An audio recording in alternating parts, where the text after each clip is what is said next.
Take care of my heir, if anything happens to me. The blade came down toward the child's head, and Emmeline threw herself forward without thinking. The steel bit deep into her shoulder, splitting flesh and bone, but the 4-year-old heir behind her remained untouched. Blood, her blood, splattered across the marble floor of the throne room as the royal decree that had condemned her to servitude 3 years ago seemed suddenly insignificant compared to this moment. The assassin's eyes widened as this rejected Omega, this wolf without a pack, this woman who bore the forbidden bloodline of the Shadowfen outcasts, refused to move even as the second blow came down. Before we continue, tell me the city you're watching from so I can send you a hug, because what happens next will leave you breathless. Emmeline had been 7 years old when her parents were executed under pack law. Their crime: loving across bloodline boundaries that the council had forbidden for 3 centuries. Her mother, an Omega from the disgraced Shadowfen line, and her father, a Beta from the Royal Guard, had dared to believe love could transcend the ancient divisions that kept the kingdom's wolf packs in rigid hierarchy. They were wrong. She watched from a locked tower window as the executioner's blade fell twice, as the crowd cheered, as the Alpha King Theodore himself signed the death warrant without even looking at it. But that was 17 years ago. 17 years of survival in the lowest ranks of the palace, serving as a scullery maid, invisible to everyone except when they needed someone to blame. 17 years of hiding her true scent with stolen herbs and borrowed charms, because if anyone discovered she carried her mother's forbidden Omega essence combined with her father's Beta strength, a combination that should have been impossible, she would face the same blade her parents had. The second sword strike shattered her collarbone. Emmeline screamed, but she didn't move. Behind her, little Bastien, the Alpha King's only son and heir to the throne, whimpered and pressed his small hands against her bleeding back. "Don't let them hurt me," the child whispered. "Please, Emi, don't let them." The assassin raised his blade a third time, but then the throne room doors exploded inward. The Alpha King himself stormed through, his massive wolf form already half emerged, silver for bristling with lethal intent. Theodore Valmont had ruled the 5 kingdoms for 23 years with an iron fist and a cold heart. He had taken his blood oath to protect the royal line above all else, even above his own happiness, even above mercy. He had never remarried after his queen, Bastien's mother, died in childbirth, and rumor said he never would. Love was weakness. Attachment was liability.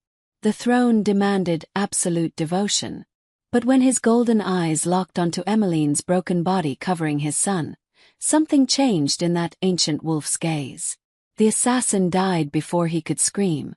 Theodore's claws tore through the man's throat with surgical precision, and then the king was there, kneeling in Emmeline's blood, his hands, human again, trembling, pulling her away from Bastien with surprising gentleness. "Get the healers," he roared at the guards flooding the room. "Now! And someone secure my son." But Bastien clung to Emmeline's dress, his little face wet with tears. "She saved me, Papa. She saved me when everyone else ran away." Emmeline's vision swam. The pain was extraordinary, radiating from her shoulder and collarbone in waves that made breathing nearly impossible. But through the agony she saw the king's face, really saw it, for the first time in her life. Theodore Valmont was 41 years old, scarred from 100 battles, his dark hair threaded with silver, his jaw perpetually set in harsh lines. He was not a kind man. He was not a gentle man.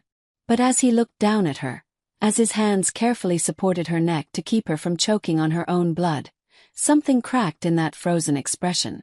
"You're the scullery maid," he said, and it wasn't a question. "Emmeline, daughter of the traitors." She tried to speak, but blood filled her mouth. The world tilted sideways. The last thing she heard before consciousness left her was the king's voice, sharp and commanding. "She's mine. Under my protection. Anyone who touches her answers to me with their life."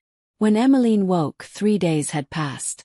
She was in a bedroom she didn't recognize, luxurious beyond anything she'd ever experienced, with silk sheets and a fireplace and actual glass windows that overlooked the palace gardens. Her shoulder and collarbone were wrapped in clean bandages that smelled of healing herbs, and the pain had reduced from unbearable to merely excruciating. A woman sat beside her bed, embroidering something with quick, efficient stitches. She looked up when Emmeline stirred. "Finally," the woman said. "The king has been checking on you 6 times a day. Quite unusual for a man who supposedly cares for nothing but duty." She set aside her embroidery. "I'm Seraphine, the head healer. You're very lucky to be alive. Those sword blows should have killed you." Emmeline's voice came out as a rasp. "Bastien. The young heir is perfectly safe thanks to you. He's been asking about you constantly. Won't let anyone else read him his bedtime stories." Seraphine poured water from a crystal pitcher and held it to Emmeline's lips. "You've caused quite the stir, little mouse. The rejected Omega who threw herself in front of an assassin's blade to save the future king.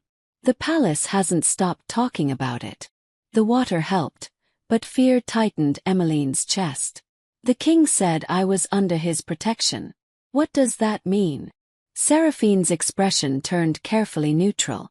"It means exactly what it sounds like. You're no longer a servant. You've been moved to the royal wing, given a title. Lady Emmeline of House Valmont, ward of the throne. The council is furious, of course. They're calling it a violation of pack law, claiming that your bloodline makes you unfit for any position of status.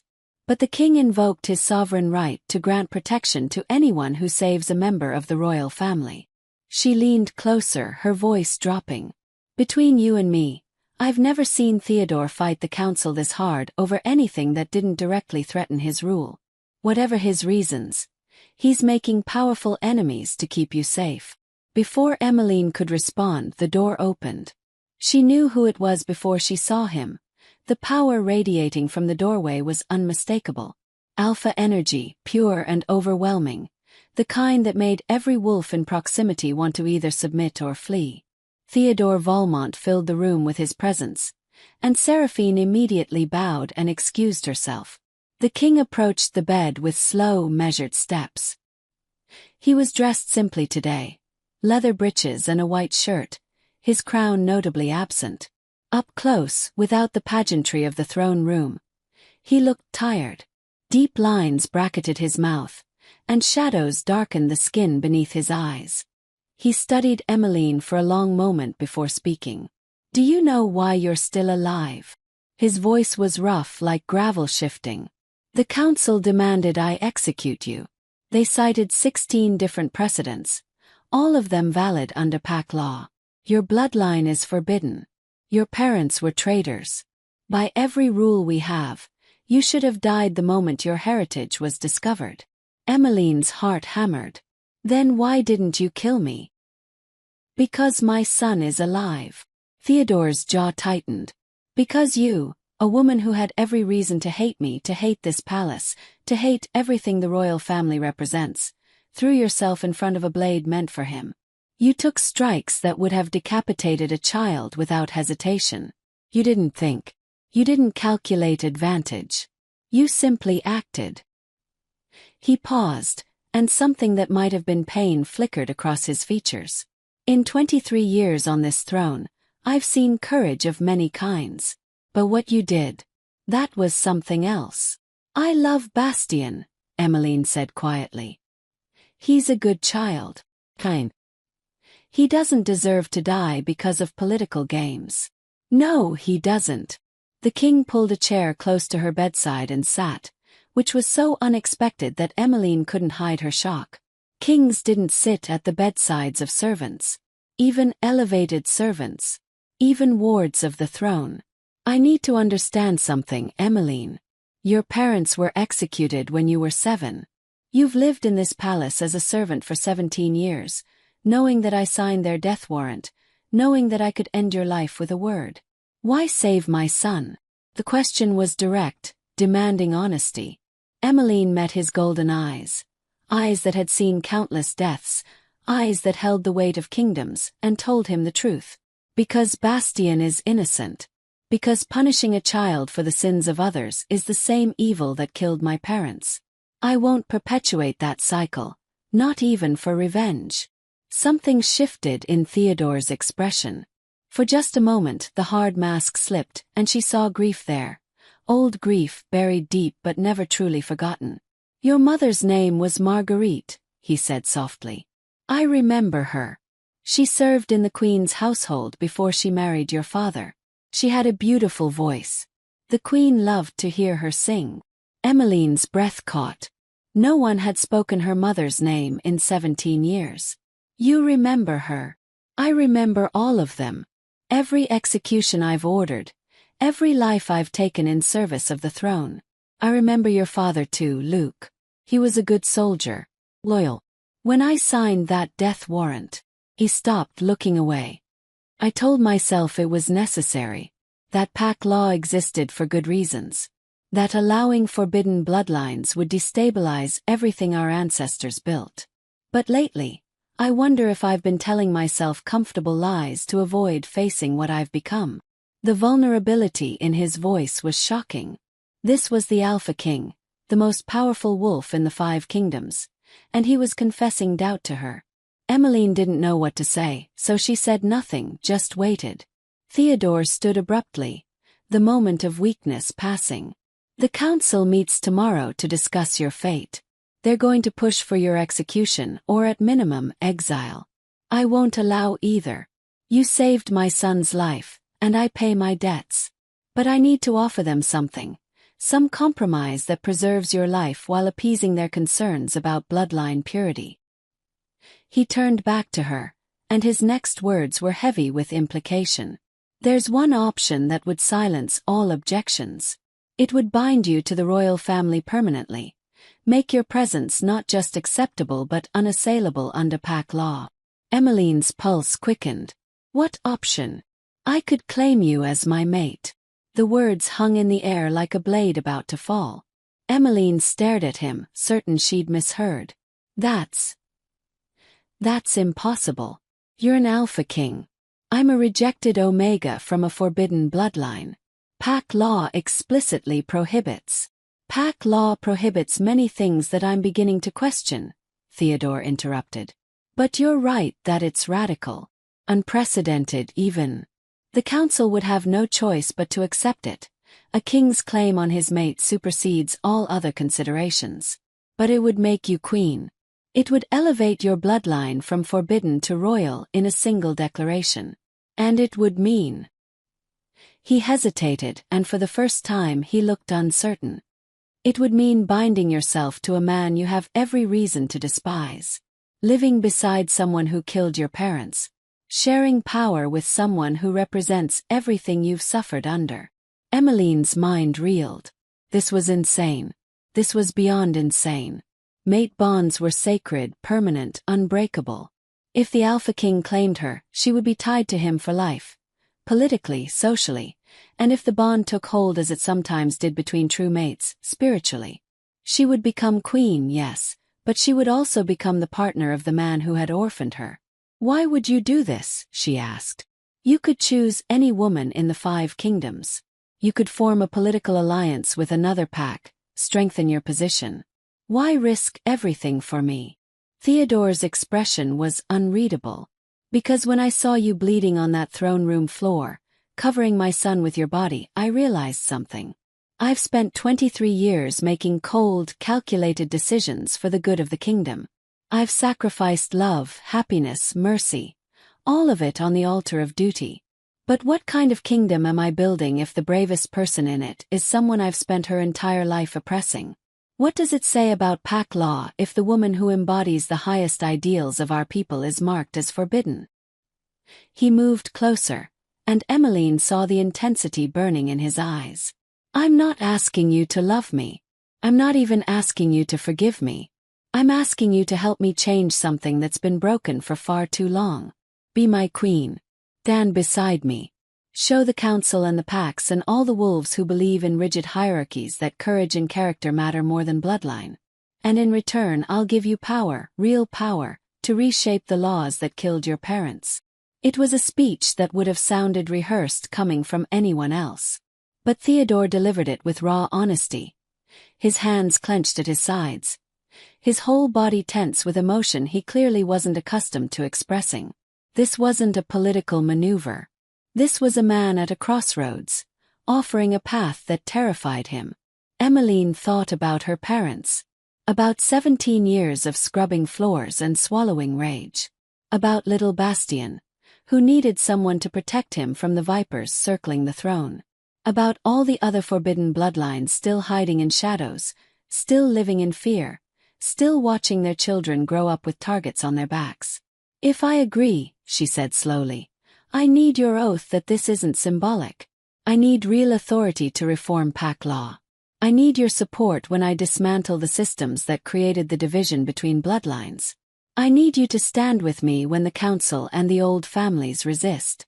Can you promise me that?" Theodore knelt beside her bed, which was such a profound gesture that Emmeline's eyes widened. Kings didn't kneel for anyone except during coronations.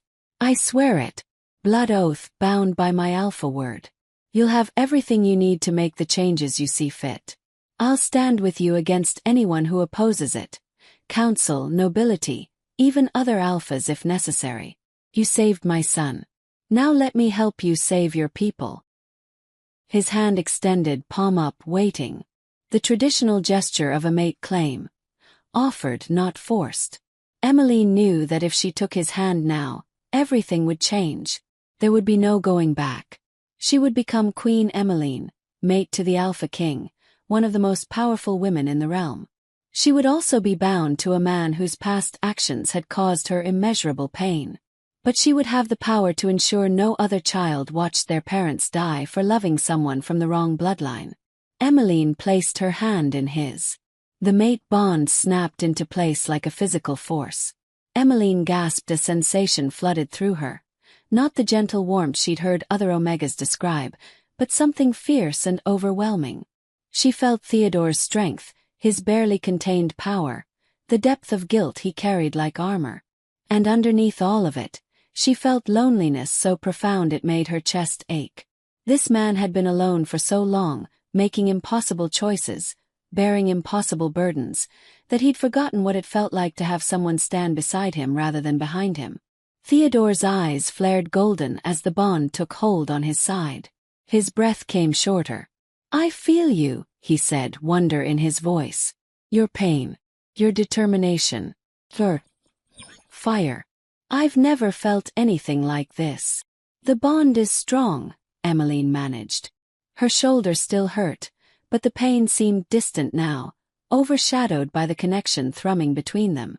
"I thought it would be gentler, easier."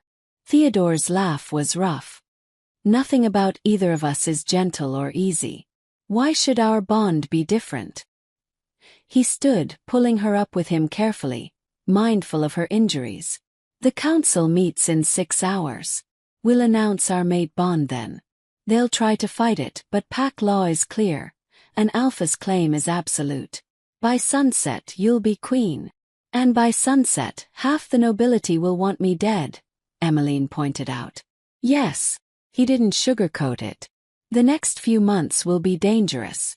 There will be assassination attempts, political maneuvering, outright rebellion from some of the old families. But you've already proven you're not afraid to face blades meant for others. And now you won't face them alone." The council chamber was exactly as Emmeline remembered from the one time she'd been dragged there as a child. Cavernous, cold, designed to make supplicants feel small. 12 high-backed chairs arranged in a semicircle, each occupied by a council member representing one of the major packs.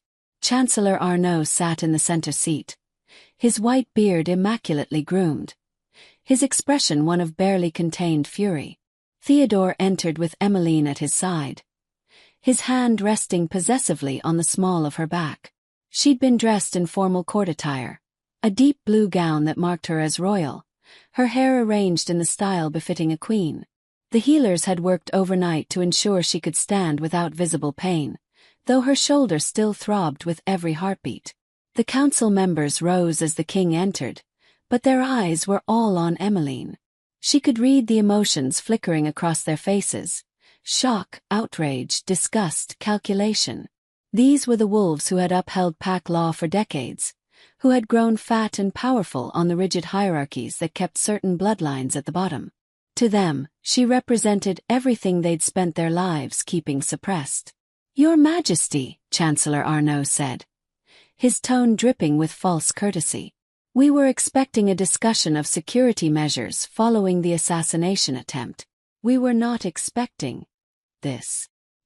His gaze raked over Emmeline with unconcealed contempt. "Then let me clarify," Theodore said, his voice carrying the full weight of his alpha authority. 3 days ago, my son's life was saved by this woman. She took blows meant for the heir without hesitation. She bled for the future of this kingdom while guards and nobility fled. I'm here to announce that I've claimed Lady Emmeline as my mate and future queen." The silence that followed was deafening. Then chaos erupted. "This is an outrage." Councilman Florent leaped to his feet. "Her bloodline is forbidden. Pack law explicitly prohibits. Pack law explicitly permits an alpha's mate claim to supersede all other considerations." Theodore cut him off coldly. "Or have you forgotten the precedents you've all cited countless times when it suited your purposes? When Alpha Remy claimed his mate from the conquered northern territories, this council approved it despite her being from an enemy bloodline. When Alpha Bernard claimed his mate from the merchant class, you all celebrated the union. But now, when I claim a woman who saved my son's life, suddenly pack law is an insurmountable obstacle." "Those situations were entirely different," Chancellor Arnaud protested. "Those mates came from accepted lineages, even if their status was questionable. But this woman, her parents were executed traitors. Her mother's bloodline has been forbidden for 300 years. Allowing her to become queen would undermine the very foundations of our society."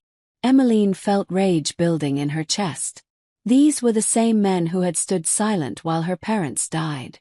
The same men who had enforced the laws that had made her childhood a nightmare. She'd promised herself she would be strategic, diplomatic, careful. But standing there, watching them discuss her like she was a problem to be solved rather than a person who had nearly died for the heir, something inside her snapped. "Tell me, Chancellor," she said, her voice cutting through the arguing. The council members fell silent, shocked that she dared speak. "What exactly makes my bloodline forbidden? What crime did my ancestors commit that justifies 3 centuries of persecution?" Arnaud's face reddened. "Your ancestors betrayed the kingdom during the Blood Moon Wars. They sided with enemy packs, committed treason." "My ancestors were healers," Emmeline interrupted. "I've read the histories, the real histories, not the propaganda you feed to the public. The Shadowfen line was renowned for healing magic that saved thousands of lives during the wars. But when the wars ended, the surviving alphas wanted to consolidate power. My ancestors refused to use their healing knowledge as a weapon, refused to create plagues and poisons for political gain. So those alphas declared the entire bloodline corrupted and forbidden, ensuring no future generation could challenge their authority with knowledge they couldn't control." The silence was absolute. Councilwoman Genevieve looked uncomfortable. Councilman Remy's expression had turned thoughtful. But Chancellor Arnaud's face was a mask of fury. "How dare you speak such lies in this chamber?" "They're not lies." Theodore's voice was steel. "I've read those same histories. In fact, I ordered the Royal Archives searched the day after Emmeline saved my son. Everything she's saying is documented. The Shadowfen persecution was politically motivated, not based on any actual crime. We've been enforcing a 300-year-old power grab as if it were sacred law." Councilman Florent stood. "Even if that's true, it doesn't change the fact that pack law is pack law. We can't simply set aside centuries of tradition because it's suddenly inconvenient." "Can't we?" Theodore moved forward, his alpha presence filling the room until several council members actually stepped back. "I am the Alpha King. I am the embodiment of pack law. And I'm telling you that the law is about to change. Emmeline will be queen. Her bloodline will be restored to full status. And we will begin the process of reviewing every forbidden bloodline designation to determine which ones are based on legitimate concerns and which ones are based on political convenience. This is madness." Chancellor Arnaud's hands shook. Your Majesty, think about what you're doing. The old families will revolt. Other packs will see this as weakness. You'll tear the kingdom apart. The kingdom is already torn, Emmeline said quietly. You've just been ignoring the fractures because they were conveniently hidden beneath the surface.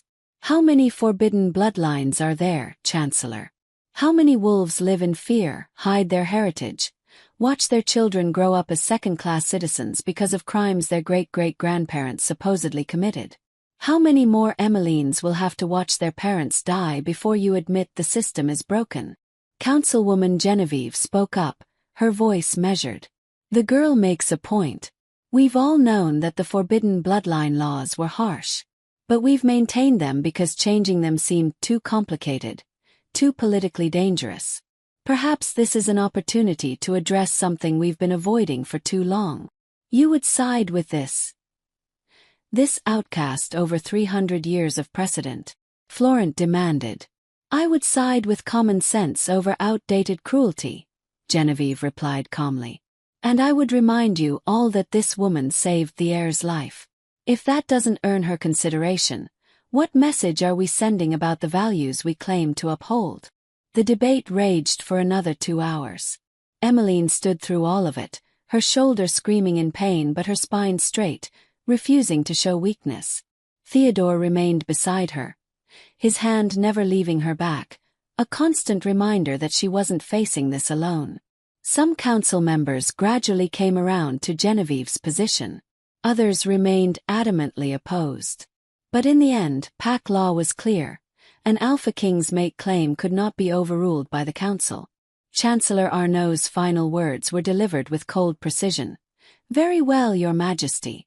We accept your mate claim under duress and with the strongest possible reservations. But know this, you've made powerful enemies today. The old families won't accept this quietly. And when the rebellion comes, and it will come, remember that you chose this path against all counsel. I'll remember, Theodore said. Now get out. All of you. The Queen and I have much to discuss. The council filed out, leaving them alone in the vast chamber.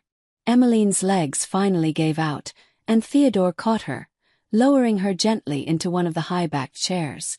That went well, she said with dark humor. That was a disaster, Theodore replied, but there was something almost like approval in his eyes. You challenged the Chancellor directly. That took courage. That took stupidity. I made an enemy of the most powerful man in your council. You made an enemy who was already your enemy. Arnaud's family has been enforcing the forbidden bloodline laws for 5 generations. He built his entire political career on maintaining those divisions.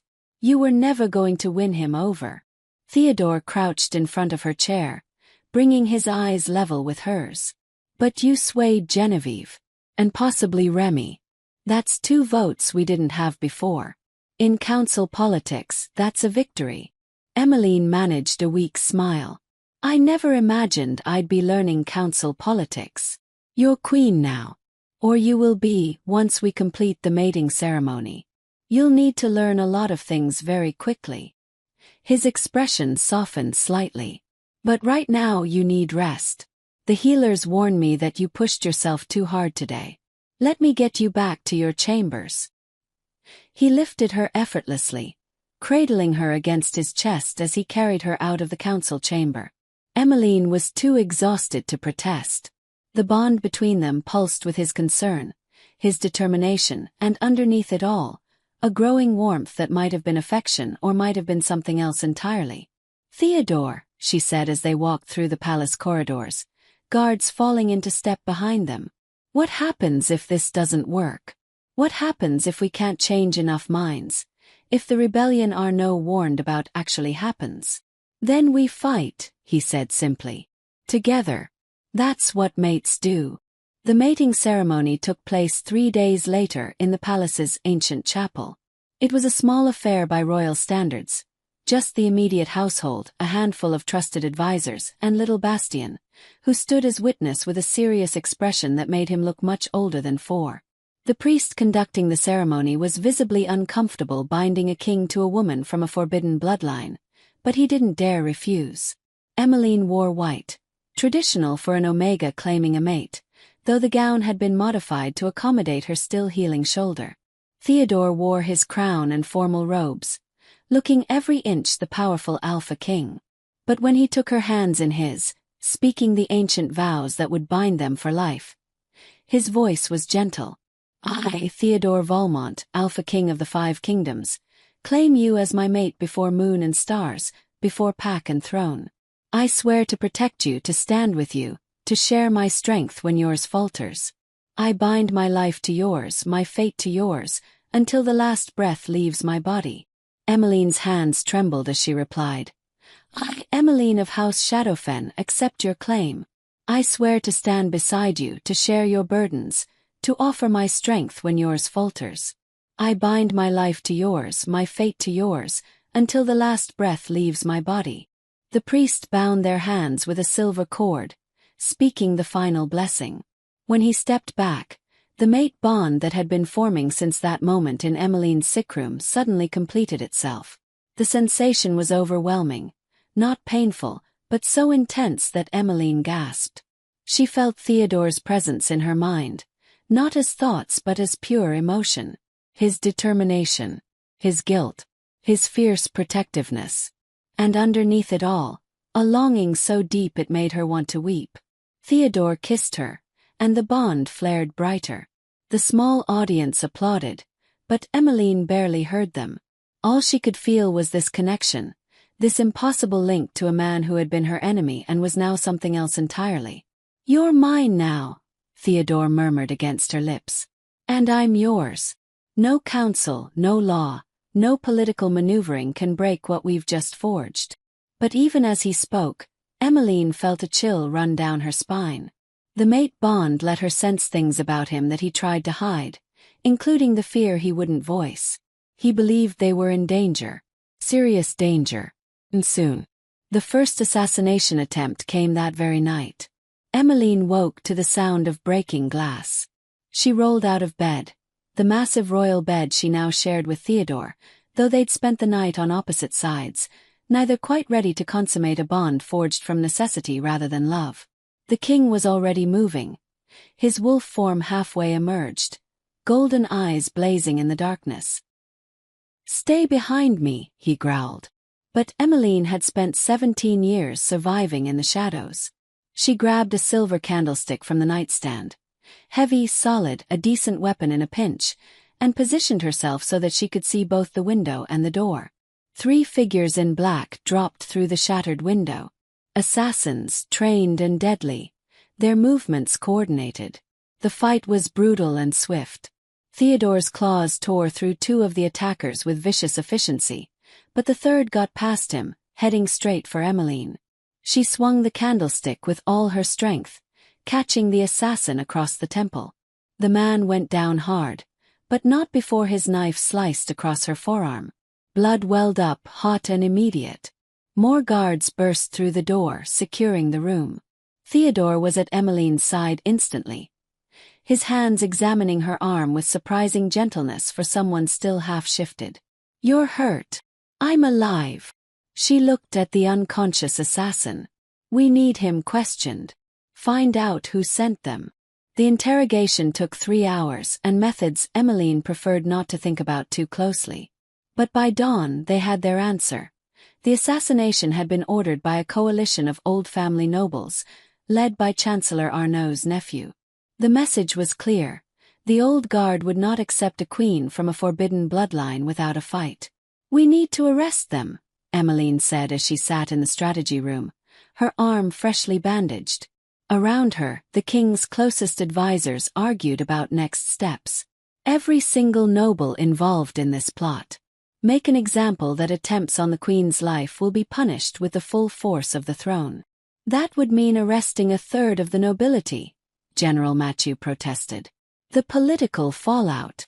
The political fallout of not responding is worse, Emmeline interrupted. If we show weakness now, if we negotiate or compromise, we're telling every enemy we have that assassination is a viable strategy. We're telling them that I'm not really queen, that my life is worth less than political convenience. Theodore, who had been silent through most of the meeting, suddenly stood. The Queen is right. Issue arrest warrants for everyone implicated. Seize their properties. And send a message to every pack in the 5 kingdoms.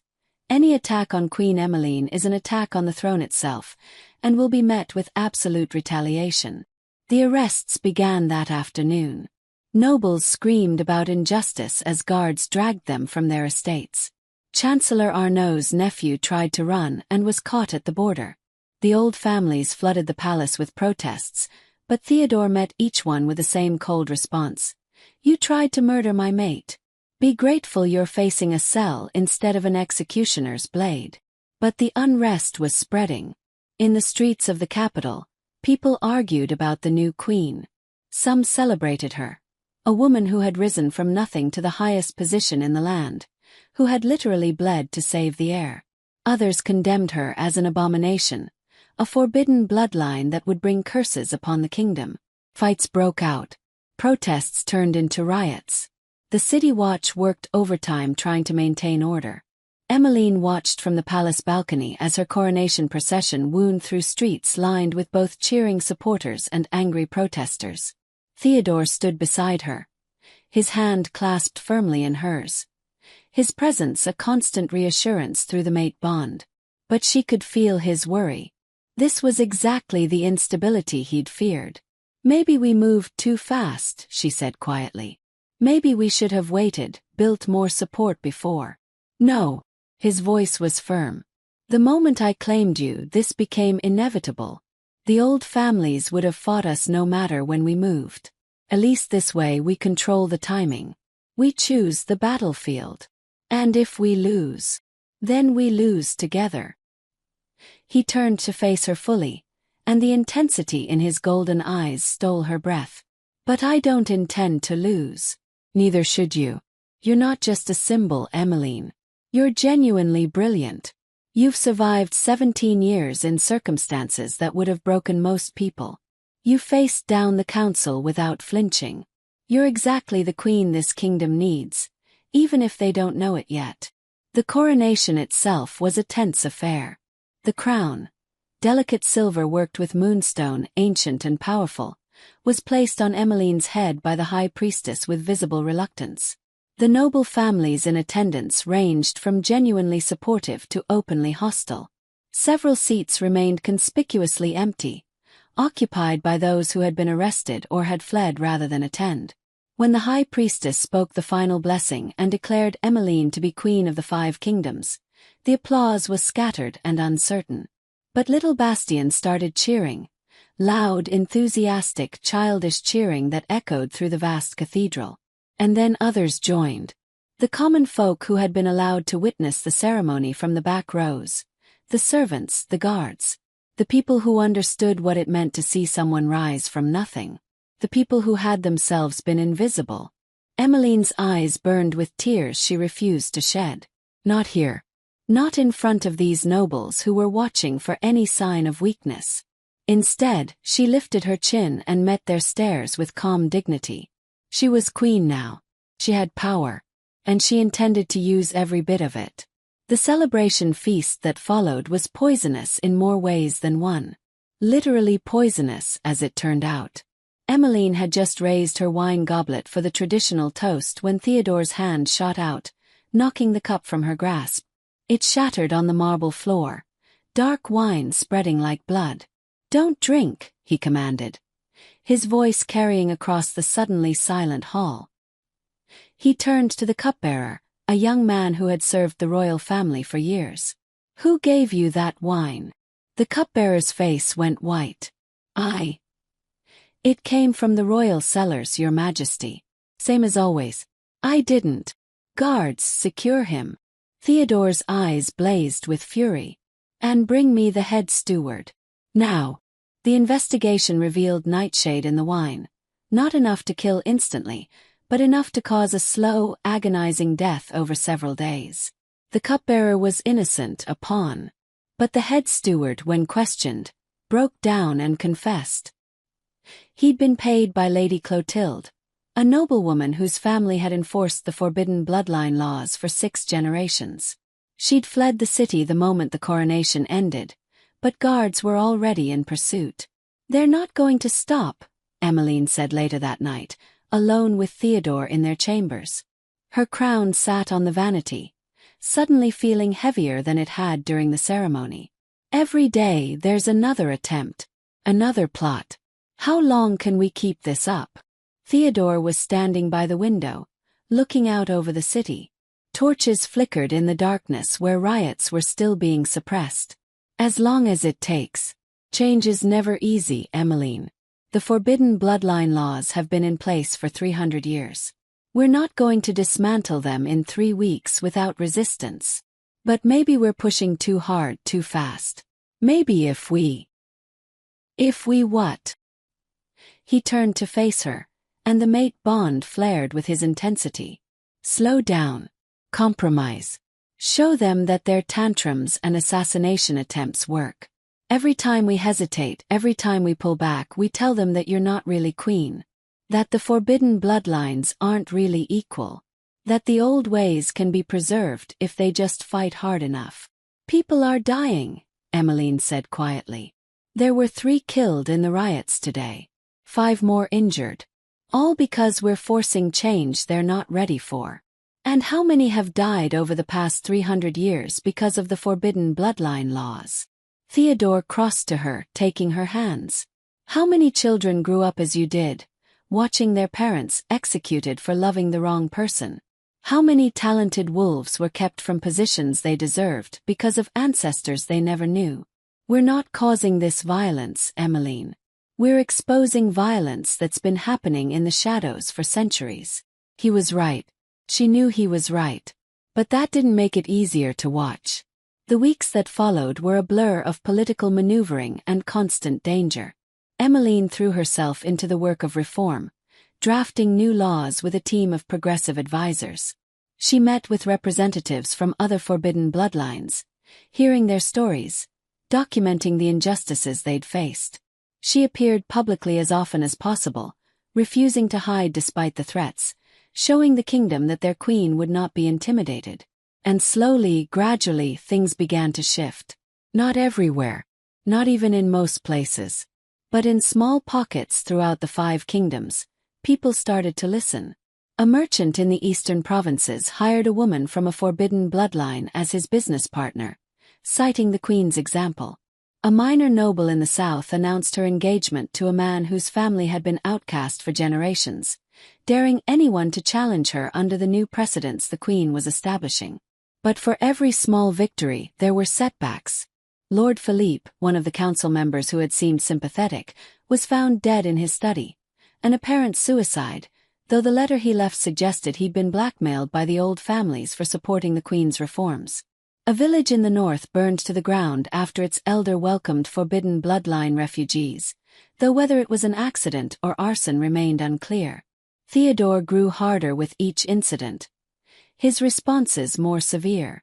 When evidence linked a group of nobles to the village burning, he had them executed without trial, citing wartime emergency powers. Emmeline knew it was necessary. These were acts of terrorism, deliberate attempts to destabilize the kingdom, but she watched her mate becoming the cold, ruthless king she'd heard stories about, and it frightened her. "You're losing yourself," she told him one night after he'd ordered another round of arrests. "This isn't justice. This is revenge. This is survival," he countered. "They're trying to start a civil war, Emmeline. If I show mercy, if I hesitate, more innocents will die. I won't let that happen. But where does it end? How many executions before we become exactly what we're fighting against?" The argument escalated, both of them too stressed and exhausted to moderate their words. It ended with Theodore storming out of their chambers and Emmeline crying alone for the first time since her coronation. The mate bond ached with their discord, a physical pain in her chest that wouldn't ease until he returned hours later. His anger burned out, replaced by exhaustion. "I'm sorry," he said, kneeling beside the bed where she still sat. "You're right. I'm letting this consume me. I'm becoming the man I swore I wouldn't be." "No, I'm sorry." Emmeline cupped his face in her hands. You're trying to protect the kingdom, protect me. I know the decisions you're making aren't easy. I don't want this to destroy you. Destroy us. Us. He repeated the word like it was precious. 6 weeks ago there was no us. There was a king and a servant who saved his son. Now there's a mate bond, a queen, a partnership. When did that happen? Gradually. Then suddenly. Emmeline smiled despite her tears. I didn't expect to care about you, Theodore. I certainly didn't expect to love you. But somewhere between the council chambers and the assassination attempts and the late-night strategy sessions, you became the person I can't imagine facing any of this without. His eyes widened. You love me. I think I do. Which is terrifying and probably foolish and definitely complicated given that you signed my parents' death warrant, but yes. I love you. Theodore kissed her then. Not the formal kiss from their mating ceremony, but something deeper, rawer, desperate. The mate bond sang between them, amplifying every sensation until Emmeline couldn't tell where she ended and he began. When they finally broke apart, both breathing hard, his forehead rested against hers. I don't deserve you, he whispered. But I love you too. So much that it terrifies me. 'Cause now I have something to lose. Now the threats against you aren't just political problems to be solved. They're personal attacks on the person who's become the center of my world. They made love that night for the first time since their mating ceremony. And it was nothing like the cold political union they'd both expected. It was passion and tenderness and desperate need. Two people clinging to each other in the middle of a storm. Afterward, lying tangled in silk sheets with her head on his chest, Emmeline felt the mate bond settle into something solid and unshakable. Whatever happens, she said, we face it together. Together, Theodore agreed. Always. But fate had other plans. The next morning, Emmeline woke to find Theodore already gone. Unusual, since he typically waited for her to wake. A note on his pillow explained he'd been called to an emergency council session. She dressed quickly and headed for the council chambers, but guards stopped her at the door. The council is in closed session, Your Majesty. The king ordered that no one be admitted until they've reached a decision. Emmeline's instincts screamed warning. A decision about what? The guard looked uncomfortable. I don't know the details, Your Majesty. But messengers arrived from all 5 kingdoms overnight. It's serious. She paced outside the chambers for 2 hours, the mate bond giving her vague impressions of Theodore's emotional state. Anger, frustration, and something that felt like despair. When the doors finally opened, the king emerged looking 10 years older. His eyes found hers across the hall, and the sorrow in them made her breath catch. What happened? We need to talk. Privately. He took her arm, guiding her to a small antechamber away from curious ears. Once the door closed, he pulled her into his arms, holding her so tightly she could barely breathe. I'm so sorry, Emmeline. I'm so sorry. Theodore, you're scaring me. What's going on? He pulled back, keeping his hands on her shoulders. The other 4 kingdoms are threatening war. Their alphas sent joint letters to the council overnight. They're calling your coronation an abomination, a violation of ancient treaties that govern how the kingdoms maintain the bloodline laws. They're giving me 30 days to annul our mating and return to traditional pack law, or they'll consider it an act of aggression against the established order. Emmeline's world tilted. They can't do that. Mate bonds can't be annulled. It's impossible. Nothing is impossible if the alternative is civil war across all 5 kingdoms. His voice broke. The council is divided. Half want to resist, consequences be damned. The other half are terrified. They're pointing out that we're not prepared for a multi-front war. That our allies are few and our enemies are many. That this entire crisis could have been avoided if I just followed tradition and chosen a mate from an acceptable bloodline. So what are you saying? Emmeline's voice was barely a whisper. Are you saying you want to annul the bond? No. The word exploded from him. Gods no. Never. But Emmeline, if we refuse, thousands will die. Maybe tens of thousands. The other kingdoms will invade. and we'll be fighting a war on 4 fronts simultaneously. And even if we somehow win, the kingdom will be devastated. Everything we've been trying to build, all the reforms, all the progress, will be destroyed in the conflict." She understood what he was really saying. They had a choice: their love or the lives of countless innocents, their bond or the stability of the realm, each other or everything they'd been fighting for. "There has to be another way," she said desperately. "Some compromise, some negotiation. I've been searching for one all morning. So has the council. There's nothing. The other alphas have made their position clear. They see what we're doing as a threat to the entire system they've built their power on. They're not interested in compromise. They want capitulation or war." Emmeline felt tears streaming down her face. Through the mate bond, she felt Theodore's anguish matching her own. This was impossible. They couldn't break a mate bond. The magical and spiritual connection that tied them together was permanent, unbreakable by any known means. But they could reject each other publicly, could live separate lives, could pretend the bond didn't exist. It wouldn't end their connection, but it would satisfy the political demands. It would also destroy them both. "How long do we have?" she asked. 30 days. After that, the other kingdoms mobilize for war. Then we use every one of those 30 days. Emmeline straightened, wiping away her tears with angry swipes. "We search for alternatives. We reach out to potential allies. We prepare for war if it comes. And we don't give up on each other until every other option is exhausted." "Emmeline! No. Listen to me." She grabbed his face, forcing him to meet her eyes. "You told me that mate bonds are sacred. That when you claimed me, nothing could break what we forged. Were those just pretty words, or did you mean them?" "I meant them," he said fiercely. "With everything I am. Then we fight. Not against each other but for each other. We find a way through this that doesn't require either of us to sacrifice what we've built. Because I'm not just your mate, Theodore. I'm your queen. And queens don't surrender."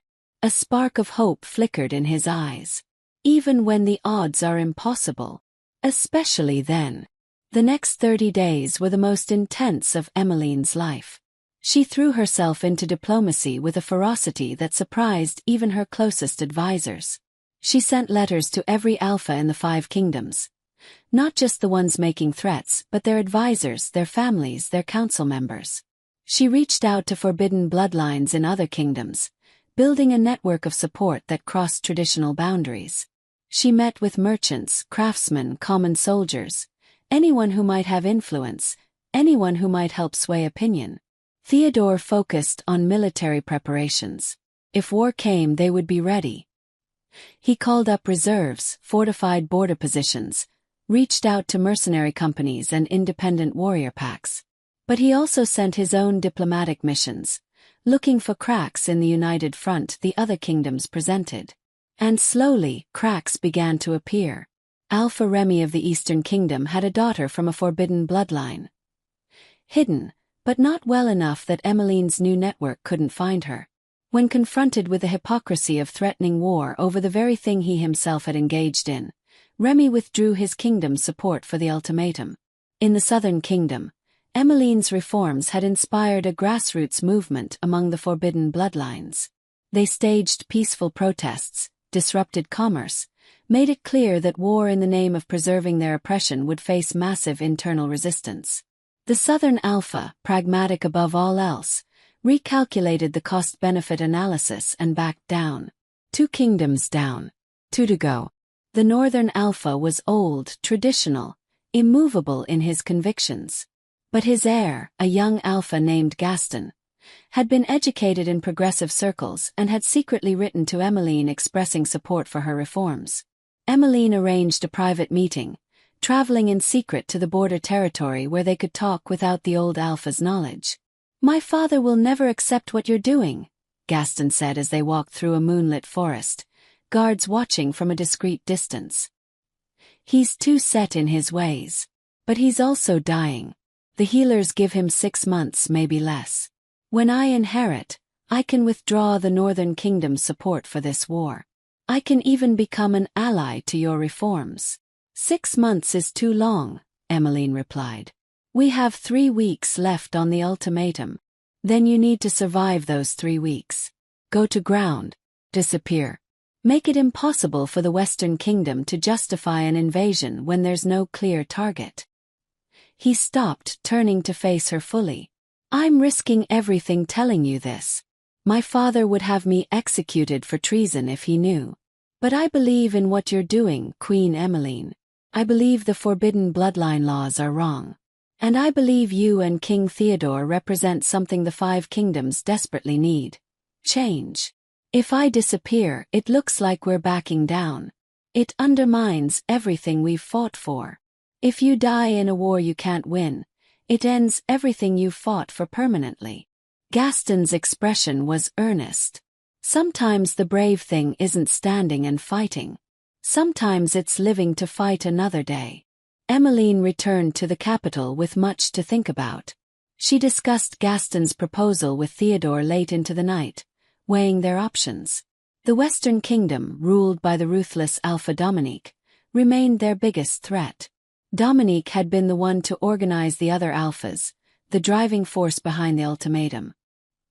He saw the forbidden bloodline reforms as an existential threat to his power, and he wouldn't back down easily. We could try to assassinate him, one of Theodore's generals suggested during a strategy meeting. Without Dominique, the Western Kingdom's position collapses. No. Emmeline's voice was sharp. We're not becoming murderers. That makes us no better than the people who've tried to kill me a dozen times over. Then what do you suggest? The general asked, not unkindly. We're running out of time and options. What Emmeline suggested was radical, dangerous, and possibly insane. She would go to the Western Kingdom herself. Not in secret but openly as queen. She would request a formal audience with Alpha Dominique and make her case directly. She would bring with her representatives from every forbidden bloodline in the 5 kingdoms, living proof that the people he wanted to keep oppressed were real, human, deserving of dignity. He'll kill you the moment you enter his territory, Theodore said flatly. This is suicide. Maybe. Or maybe he'll be so surprised by the audacity that he'll actually listen. Emmeline took his hands. We've tried everything else. Diplomacy, threats, military posturing. None of it has moved him. But going there in person, putting a face to the reforms he's fighting, showing him the actual people affected by these laws. It might work. And if it doesn't, if he executes you as a traitor to pack law, then you'll have your justification for war. The other kingdoms will have to support you if an alpha murders a queen during a diplomatic mission. Dominique's not stupid. He'll understand the optics. Theodore was silent for a long moment, his jaw working. Through the mate bond, Emmeline felt his terror, his desperation, his pride. Finally he spoke. I'm coming with you. No. The kingdom needs you here, ready to respond if things go wrong. And Bastien needs you. If we both die, he's an orphan. He has regents. He has the council. He has a father who loves him. Don't take that away from him, Theodore. Not for me. In the end, Theodore agreed, though every fiber of his being rebelled against it. Emmeline would take a delegation to the Western Kingdom with a full military escort. Enough to show strength but not so many that it looked like an invasion. She had 7 days to make the journey and plead her case before the ultimatum expired. The night before she left, Theodore held her like he might never let go. If anything happens to you, he whispered against her hair, I will burn the Western Kingdom to the ground. Alpha Dominique, his family, his council, none of them will survive my vengeance. Don't talk like that. I'm coming back. Promise me. I promise. I'm coming back to you, to Bastien, to everything we've built. I'm not letting some ancient alpha with outdated ideas end our story. They made love with desperate intensity, the mate bond blazing bright between them. Afterward, Theodore presented her with a gift, a blade beautifully crafted, with the royal seal etched into the pommel. My queen carries a sword, he said. Because you're not just a diplomat. You're a warrior. You've proven that a dozen times over. So if Dominique tries anything, you fight. You survive. And you come home to me. Emmeline strapped the sword to her hip, feeling its weight settle comfortably against her side. I will. The journey to the Western Kingdom took 6 days of hard riding. Emmeline's delegation numbered 50 wolves, 30 guards, 15 representatives from forbidden bloodlines, and 5 diplomatic advisors. They traveled under a banner of peace, announcing their intentions at every border crossing, making no secret of their mission. Alpha Dominique's response arrived on the 3rd day. He would grant them an audience, but only Emmeline could enter his throne room. The rest would wait outside under guard. It was a power play, an attempt to intimidate, but Emmeline had expected nothing less. When they finally reached the Western Kingdom's capital, the differences from her own kingdom were immediately apparent. The city was older, more rigid in its structure. Forbidden bloodlines weren't just oppressed here. They were completely absent from public life, hidden so thoroughly that they might as well not exist. The wolves who watched Emmeline's procession with hostile eyes had never questioned the system they lived under, because they'd never seen an alternative. The Western Palace was a fortress, all stone and iron, built for defense rather than beauty. Alpha Dominique's throne room was similarly austere, with none of the elegant decorations that graced Theodore's court. And the Alpha himself, when Emmeline was finally escorted before him, was exactly what she'd expected. A massive wolf in his late 50s, battle-scarred and radiating barely contained aggression. So, Dominique said, his voice like grinding stone, the forbidden bloodline queen comes to plead for her life. How the mighty have fallen. Emmeline stood straight, refusing to bow more than protocol demanded. I come to discuss peace, Alpha Dominique. To find a solution that doesn't require thousands of deaths. The solution is simple. Annul your illegal mating to Theodore. Return to whatever gutter you crawled from. Let the 5 kingdoms restore proper order. My mating is not illegal. It was performed under pack law, witnessed by the high priestess, accepted by the council. You have no authority to demand its annulment. I have the authority of 3 centuries of tradition. Dominique's fist slammed on the arm of his throne. Your very existence violates every principle our ancestors established. The bloodline laws exist for a reason. To prevent chaos, to maintain stability, to ensure that power remains in the hands of those fit to wield it. The bloodline laws exist to maintain your power, Emmeline corrected. To keep certain families at the top and everyone else beneath them. But that system is crumbling, Alpha Dominique. In my kingdom, forbidden bloodlines are already being integrated. Businesses owned by outcasts are thriving. Soldiers from forbidden families serve in the royal guard. The sky hasn't fallen. Chaos hasn't erupted. In fact, we're stronger because we're finally using all our people's talents instead of wasting them. You're stronger. Dominique laughed, harsh and mocking.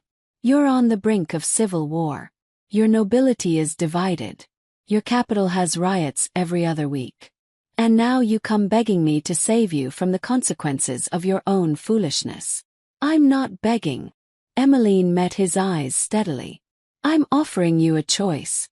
Stand with the old ways and watch the world change without you, or embrace reform and help shape what comes next. Because change is coming, Alpha Dominique. Whether you like it or not. The question is whether you'll be remembered as the leader who resisted progress at all costs, or the one who was wise enough to adapt. For a long moment, Dominique just stared at her. Then he stood, descending from his throne with predatory grace. He circled her slowly, evaluating, and Emmeline forced herself to remain still even as every instinct screamed at her to reach for her sword. You have courage, he finally admitted. I'll give you that. Coming here knowing I could end you with a word. That takes either bravery or stupidity. I haven't decided which. He stopped directly in front of her. But courage alone won't save you. The bloodline laws have kept the 5 kingdoms stable for 300 years. Your reforms threaten that stability. And I will not allow one idealistic girl playing queen to undo centuries of careful order. Then you leave me no choice. Emmeline's hand moved to her sword hilt. I challenge you. Single combat. If I win, you withdraw your support for the ultimatum and allow the reforms to proceed. If you win, I'll accept exile and the dissolution of my political authority. The throne room went deathly silent. Dominique's eyes widened with genuine surprise. You can't be serious. I'm an alpha with 50 years of combat experience. You're a barely trained Omega who's been queen for 2 months. I'll kill you in under a minute. Maybe. But at least I'll die fighting for what I believe in, rather than hiding behind threats and ultimatums. Emmeline drew her sword, Theodore's gift, gleaming silver in the torchlight. What do you say, Alpha Dominique? Are you brave enough to face me yourself, or do you need your armies to do your fighting for you? It was a calculated insult, designed to provoke exactly the response she needed. Dominique's face flushed with rage, his wolf rising to the surface. You dare. I dare. I've dared from the moment I stood between an assassin's blade and a 4-year-old child. I've dared every time I survived another attempt on my life. I've dared by loving a man I should have hated, by taking a throne I was never supposed to reach, by believing that courage and character matter more than bloodline. She raised her sword in formal challenge position. So yes, Alpha Dominique. Dare. The question is whether you do. Dominique's laugh was low and dangerous. You want single combat. Fine. We'll settle this the old way. But know this, girl, when I kill you, your mate will have no choice but to accept the terms of the ultimatum. Your death will accomplish nothing. We'll see. They fought in the palace courtyard, surrounded by Dominique's wolves and Emmeline's small delegation. The Alpha was as dangerous as advertised, faster than his age suggested, stronger than seemed possible, with centuries of battlefield instinct guiding every move. Emmeline was outmatched from the first exchange of blows. But she'd spent 17 years surviving in a palace that wanted her dead. She knew how to fight dirty.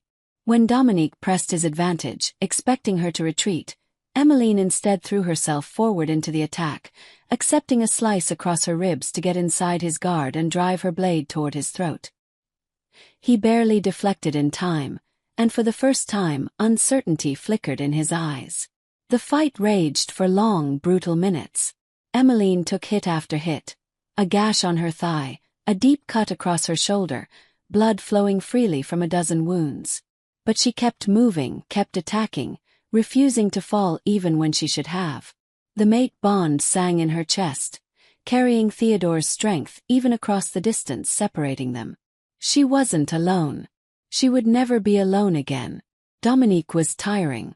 For all his experience he was older, and the pace Emmeline was setting, reckless, aggressive, unsustainable, was wearing him down. His next strike came a fraction slower.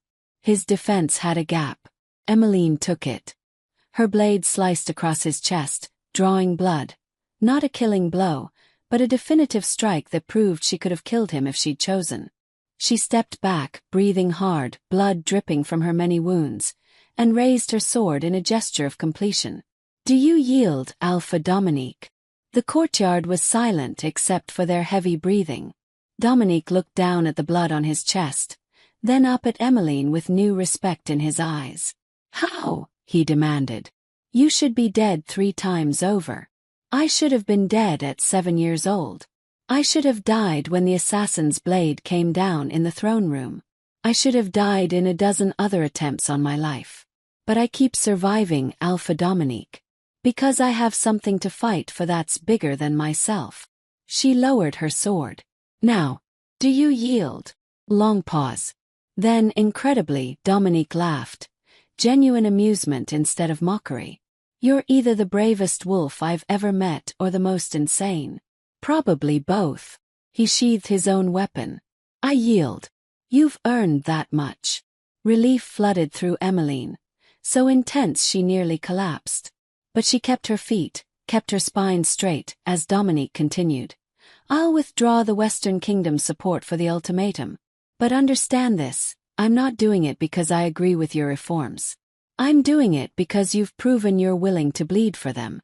That kind of conviction deserves respect, even when I think you're wrong. I'll take it, Emmeline said. As she was escorted to healers, as her wounds were treated and bandaged, as diplomatic documents were drawn up formalizing Dominique's withdrawal, Emmeline felt the mate bond pulse with triumph and relief. Theodore knew. Across the distance, he felt her victory, her pain, her survival. And she felt his overwhelming love in return. The journey home took 7 days. Longer than planned because Emmeline needed time to heal. But when the capital finally came into view, when she saw Theodore waiting at the gates with Bastien in his arms, the pain didn't matter anymore. She dismounted and ran despite her injuries, and Theodore met her halfway, crushing her against him while Bastien squeezed between them, all three of them holding each other like they'd never let go. "You came back," Theodore whispered against her hair. "You promised and you came back." "Always," Emmeline replied. "Always." The weeks that followed were a whirlwind of reform.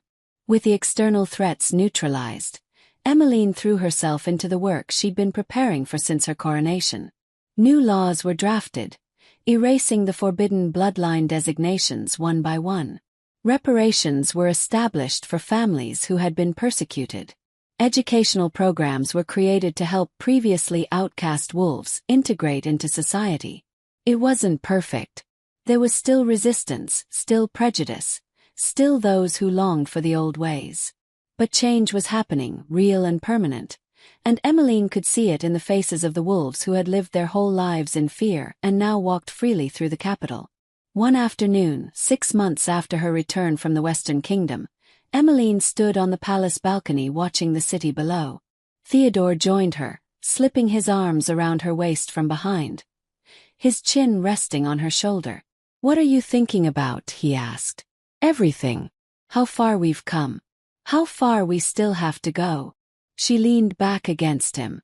"I was thinking about my parents, wishing they could see this, wishing they knew their deaths weren't meaningless, that something good came from that terrible loss." "They'd be proud of you," Theodore said quietly. "I never met them, but I know they would be. You've taken the pain they caused and transformed it into something beautiful. That's..." He paused, emotion thick in his voice. "That's extraordinary." Emmeline turned in his arms, reaching up to cup his face.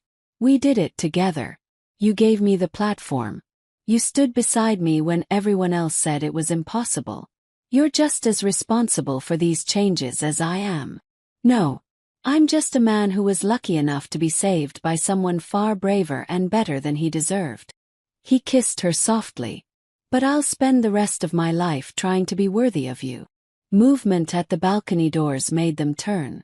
Bastien stood there, now 5 years old and growing into a thoughtful, kind child who adored his stepmother. "Papa, Amy, can we go to the gardens? I want to show you the flowers I planted."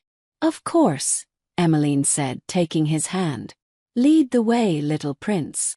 As they walked together, the Alpha King, the queen from a forbidden bloodline, and the heir who represented their future, Emmeline thought about how impossible this all would have seemed a year ago. How much had changed. How much they'd all changed. But the change wasn't over. That night, as she and Theodore prepared for bed, Emmeline shared news she'd been holding close for weeks, waiting for the right moment. "I'm pregnant." Theodore froze, his shirt half removed. "What? Pregnant?" "The healer confirmed it yesterday. We're going to have a child." For a moment, he just stared at her. Then he crossed the room in 3 strides, pulling her into his arms with such joy that she laughed. "A child. A child. An heir with both royal blood and forbidden bloodline heritage. The living proof that everything we've fought for can work. Or a target for everyone who still opposes the reforms," Emmeline pointed out. "This child will face challenges we can't even imagine yet. Then we'll face them together. All of us. As a family." Theodore's hand moved to her stomach, resting there with gentle reverence. "This child will grow up in a kingdom where bloodline doesn't determine worth. Where love across boundaries isn't treason. Where courage matters more than pedigree. We've given them that gift. Not just us. Everyone who fought for change. Everyone who risked their lives and positions and safety to make this possible. Emmeline covered his hand with hers. But we still have so much work ahead. She was right. The pregnancy became public knowledge within weeks, and with it came a fresh wave of controversy. Some celebrated a royal heir born of the new unity they'd fought for. Others called it an abomination, prophesied doom, spread rumors that the child would be cursed or deformed because of its mixed heritage. The council reconvened multiple times to debate the succession implications. If this child, their child, was born healthy and whole, it would shatter the last remaining arguments about forbidden bloodlines producing weak or corrupted offspring. It would be undeniable proof that love across bloodline boundaries created strength, not weakness. Emmeline's pregnancy was difficult. She suffered terrible morning sickness for the first 3 months, so severe that she could barely keep food down. Theodore hovered constantly, driving her half mad with his protectiveness while also being impossibly tender. He brought her favorite foods at odd hours, held her hair when she was sick, read to her when she couldn't sleep. "You're going to be an insufferable father," she told him one night as he fussed over her pillows for the 3rd time. "I'm going to be the father who doesn't lose his mate or his child to complications that could have been prevented with proper care," he countered. "So yes, I'll be insufferable if that's what it takes." But despite his vigilance, trouble found them anyway. When Emmeline was 5 months pregnant, showing clearly and no longer able to hide the evidence of their coming child, another assassination attempt struck. This time the target wasn't just her. It was specifically aimed at ending the pregnancy. The poison was subtle, slipped into her tea by a servant who had been bribed by distant relatives of Chancellor Arnaud. It wasn't meant to kill Emmeline, that would have been too obvious, but to cause a miscarriage that would look natural. The healers caught it in time, but barely. Emmeline spent 3 days hovering between life and death while Theodore raged and grieved in equal measure. When she finally woke, weak but alive, the first thing she felt was panic. The baby. Still there. Still fighting. Just like their mother. Theodore's voice was hoarse from hours of shouting orders and praying to gods he'd long since stopped believing in. "The healers say you both should have died. They don't understand how you survived." "Stubbornness," Emmeline managed with a weak smile. "And the mate bond. I felt you, pulling me back every time I started to slip away." The servant who had poisoned her was executed within the hour. Arnaud's relatives were arrested, their properties seized, their titles stripped. Theodore's fury was apocalyptic. He gave a speech to the assembled court that made grown wolves tremble, declaring that any further attempts on his mate or unborn child would result not just in the death of the perpetrator but the complete destruction of their entire family line. "You can't make threats like that," Emmeline said when they were alone again. "That's collective punishment. That's the kind of tyranny we're trying to end." "I don't care." His voice was raw. "I almost lost you. I almost lost our child. I will burn this entire kingdom to ashes before I let that happen again." "No, you won't. 'Cause that's not who you are. That's not who we are." She took his hand, pressing it to her belly where their child grew. "Feel that. That little flutter. That's our baby, alive and strong because we chose love over hate. Because we chose reform over revenge. We can't betray that now." It took days for Theodore's rage to cool enough for reason to return. But eventually, with Emmeline's guidance and the counsel of their most trusted advisors, he walked back the collective punishment threat while still making it clear that the consequences for harming the queen would be severe and personal. The pregnancy continued. Emmeline grew round with their child, her body changing in ways that were both miraculous and uncomfortable. She had to modify her court appearances, sitting rather than standing for long periods. She couldn't fight anymore, much to her frustration, which meant Theodore insisted on doubling her guard detail. But she continued working. New legislation passed almost monthly now. The educational reforms were showing results. Children from forbidden bloodlines were excelling in the newly opened academies, proving their talents had merely been suppressed, not absent.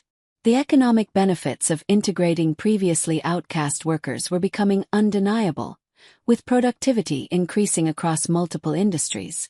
Still, resistance simmered.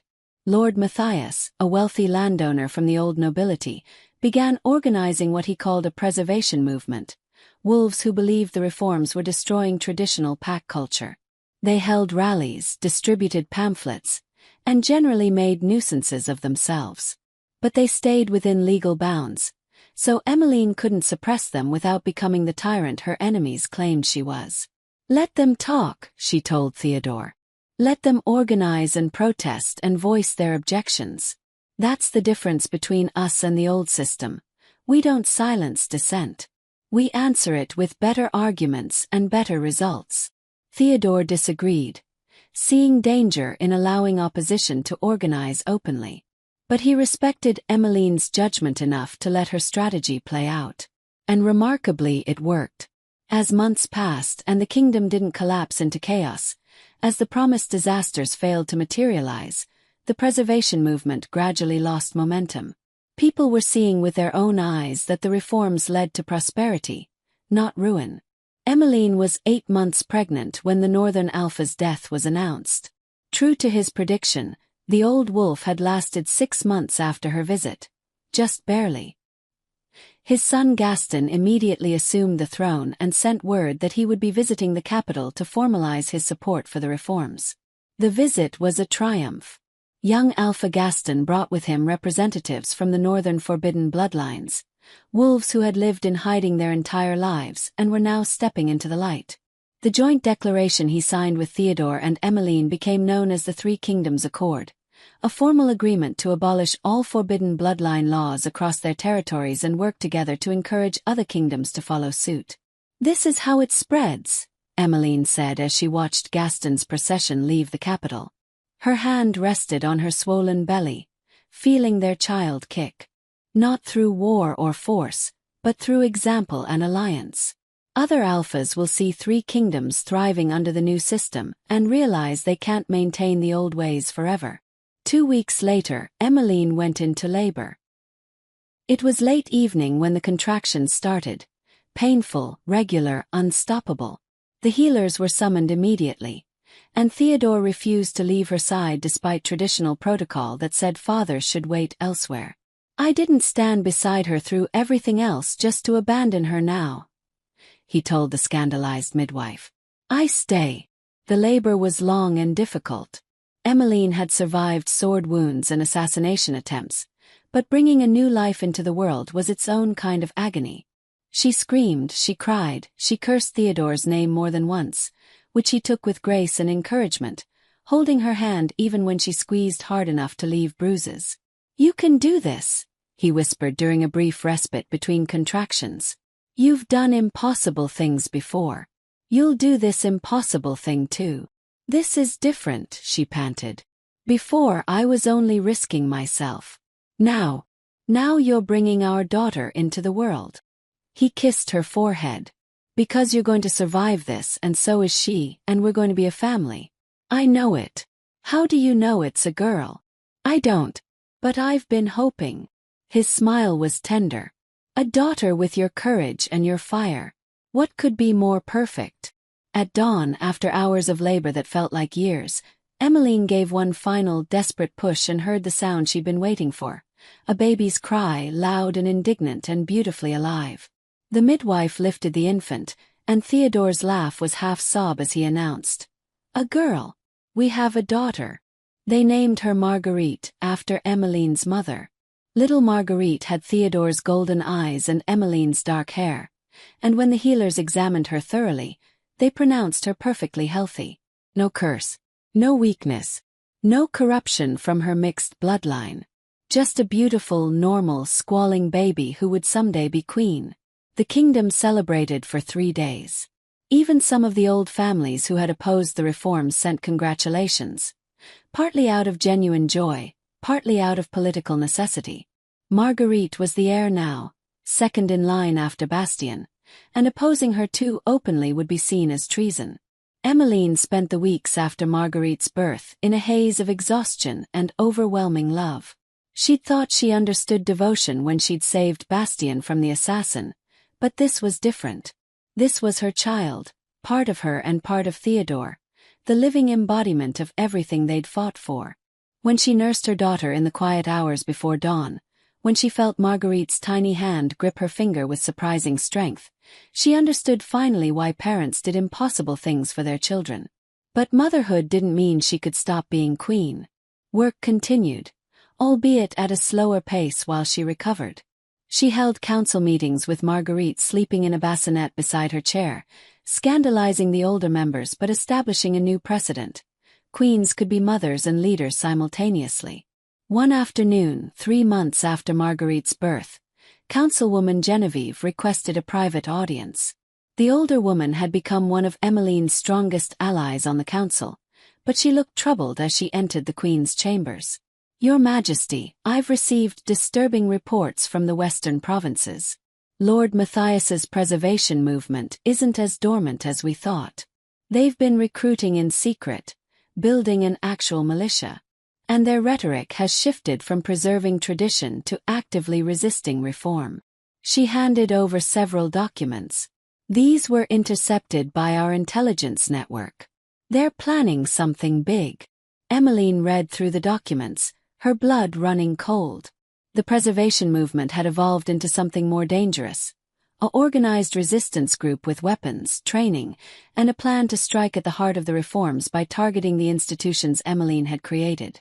Schools for forbidden bloodline children, integration programs, even the hospitals that now treated all wolves equally regardless of heritage. How many are involved? Hundreds, possibly thousands.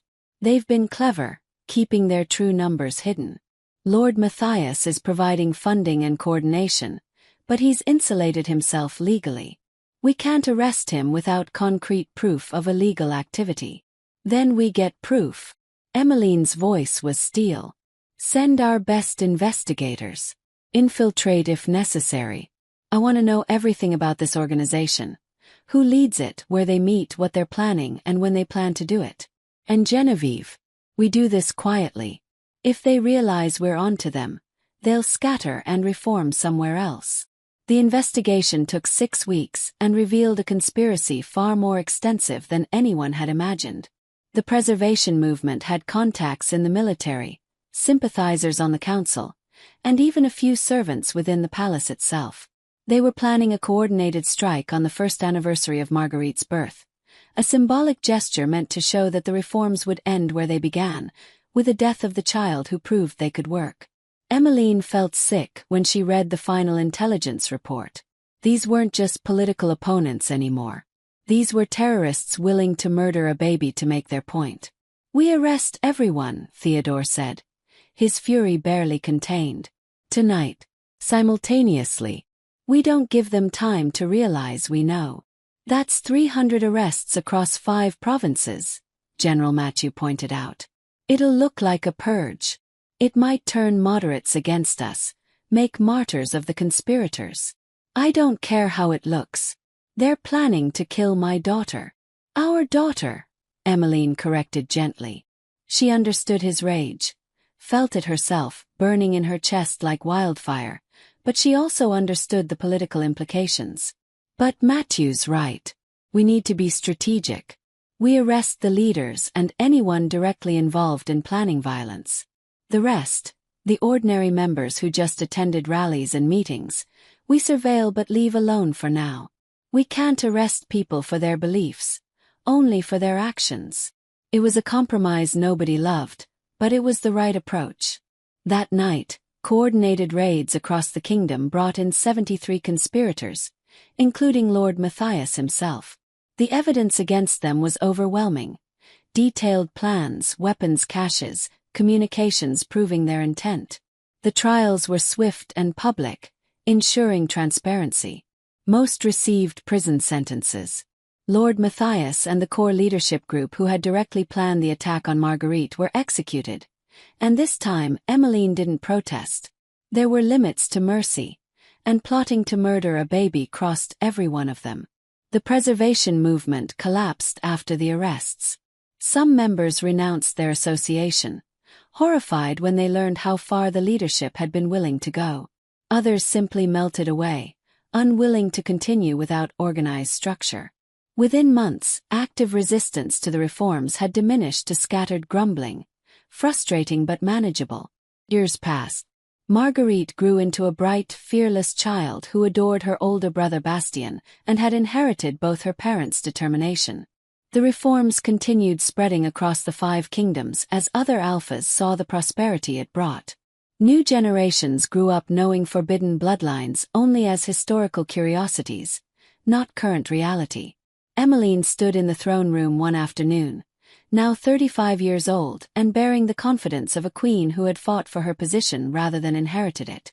She was hearing petitions from citizens, a tradition she'd instituted early in her reign.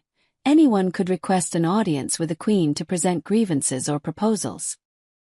The petitioner before her was a young woman, perhaps 20, with nervous eyes and calloused hands that spoke of hard work. "Your Majesty, I wanted to thank you. My grandmother was from the Shadowfen line, same as you. She spent her whole life hiding it, terrified someone would discover her heritage and have her executed. But because of your reforms, I grew up never having to hide. I went to school openly. I got married last year to a man from an old alpha family, and nobody tried to stop us. My children will never know what it's like to live in fear." Tears streaked her face. "I just wanted you to know that. What you did, what you and King Theodore did, it gave people like me a future." Emmeline's own eyes burned. She descended from her throne and did something protocol said she shouldn't. She embraced the young woman. "Thank you for telling me. Days like this remind me why all the fighting and pain was worth it." That evening, she found Theodore in their private chambers, playing chess with Bastien while Marguerite helped in her own chaotic way. The scene was so perfectly domestic that Emmeline had to pause in the doorway, drinking it in. "You're staring," Theodore said without looking up from the chessboard. "I'm admiring. There's a difference." He glanced up then, and the smile he gave her was the same one that had first made her realize she was falling in love with him. Warm, genuine, unguarded.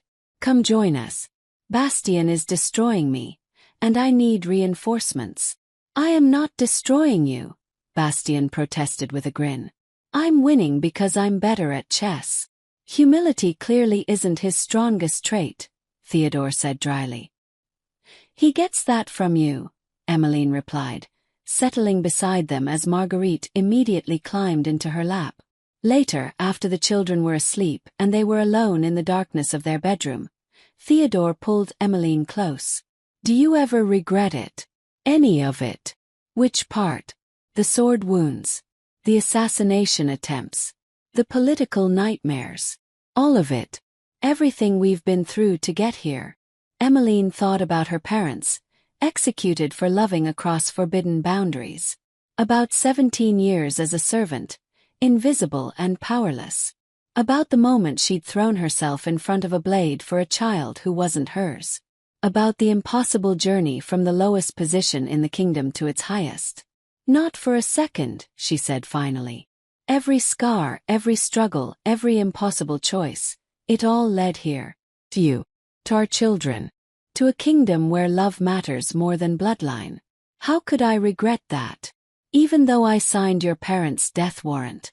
Even though I was the king who enforced the very laws that made your childhood hell." It was a question he'd asked in various forms over the years, as if he couldn't quite believe she'd forgiven him. And every time her answer was the same.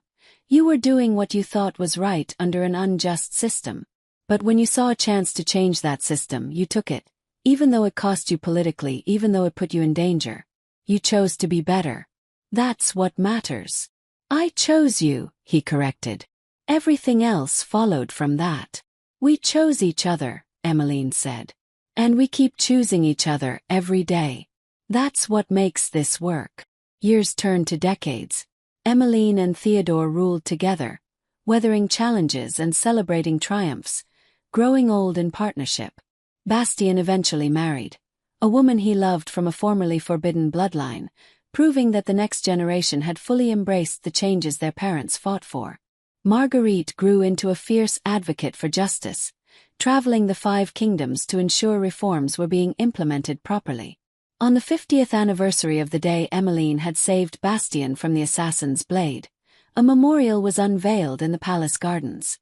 It depicted a woman with a sword standing over a child, her body positioned to shield him from danger. The inscription read, "In honor of Queen Emmeline, who taught us that true nobility comes not from bloodline but from courage, not from tradition but from love, not from power but from the willingness to sacrifice for others." Emmeline, now 70 and silver-haired but still sharp-eyed and strong-spirited, stood with Theodore as they unveiled the memorial. He was 71, moving slower than he once had but still commanding respect wherever he went. They held hands as they looked at the statue, a frozen moment from the day that had changed everything. "Do you remember what you were thinking?" Theodore asked, "when you threw yourself in front of that blade?" "I wasn't thinking anything. I just knew I couldn't let him die." She squeezed his hand. "Do you remember what you thought when you saw me lying there?" "I thought I'd been wrong about everything. About pack law, about forbidden bloodlines, about what really mattered. And I thought that if you died, I'd never forgive myself for all the years I'd wasted enforcing unjust laws. But I didn't die. No, you lived. You fought. You changed the world." He turned to face her fully, and despite the lines on his face and the silver in his hair, his eyes held the same intensity they'd had that day in her sick room when he'd first offered his claim. "And you let me change with you. You let me be better than I was. That's the greatest gift anyone's ever given me." Emmeline smiled, rising on her toes to kiss him despite their age, despite the crowd watching, despite protocol. "We gave each other that gift. That's what mates do." The celebration continued around them. Music and dancing, children playing, wolves from every bloodline gathering together in harmony. It wasn't perfect. There were still prejudices, still those who longed for the old ways, still work to be done. But standing there in the garden, watching the kingdom they'd built together, Emmeline felt a profound sense of peace. She had taken sword blows to shield the Alpha King's heir. He had claimed the rejected Omega instantly. And together they had transformed not just their own lives but the entire kingdom. That was their legacy. That was their love story. And it was far from over.